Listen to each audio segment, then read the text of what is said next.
ಬ್ರಹ್ಮಾವರ ಗಾಂಧಿ ಮೈದಾನ ಕ್ರೀಡಾಂಗಣ ಕಾಮಗಾರಿಯು ಅರ್ಧಕ್ಕೆ ನಿಂತ ಕುರಿತು ವಾರದ ಹಿಂದೆ ಮಾಡಲಾದ ವರದಿಗೆ ಎಚ್ಚೆತ್ತು ಇಲಾಖೆಯ ಜನಪ್ರತಿನಿಧಿಗಳು ಆಗಮಿಸಿ ಕ್ರೀಡಾಂಗಣ ಇದೀಗ ಆಟಕ್ಕೆ ಸಿದ್ಧಗೊಳ್ಳುತ್ತಿದೆ.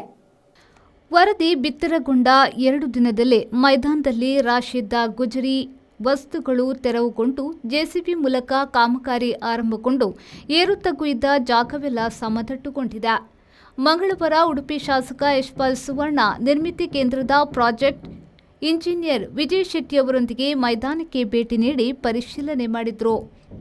ಈ ಸಂದರ್ಭದಲ್ಲಿ ಮಾತನಾಡಿದ ಅವರು, ಬ್ರಹ್ಮಾವರ ಗಾಂಧಿ ಮೈದಾನ ಇಲ್ಲಿಯ ಯುವಕರ ಎಲ್ಲ ಕ್ರೀಡಾ ಚಟುವಟಿಕೆಗೆ ಪೂರಕವಾಗುವಂತೆ ಮಾಡಲಾಗುವುದು ಎಂದರು. 5.50 ಎಕರೆ ಸರ್ಕಾರಿ ಸ್ಥಳ ಯಕ್ಷಗಾನ, ವಿವಿಧ ಕ್ರೀಡೆ ಮತ್ತು ಸ್ವಾತಂತ್ರ್ಯೋತ್ಸವ, ಗಣರಾಜ್ಯೋತ್ಸವ ಕ್ರೀಡಾ ಆಸಕ್ತರಿಂದ ರಾಜ್ಯಮಟ್ಟದ ಕ್ರೀಡೆಗಳ ಆಯೋಜನೆಯನ್ನ ಮಾಡಿ ರಾಜ್ಯಮಟ್ಟದ ಕ್ರೀಡಾಳುಗಳು ಭಾಗವಹಿಸುತ್ತಿದ್ದರು.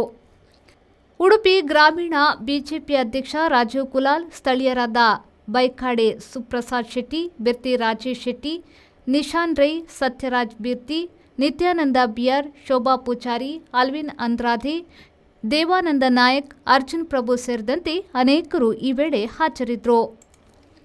ಬ್ಯೂರೋ ರಿಪೋರ್ಟ್, ವಿ4 ನ್ಯೂಸ್, ಬ್ರಹ್ಮಾವರ.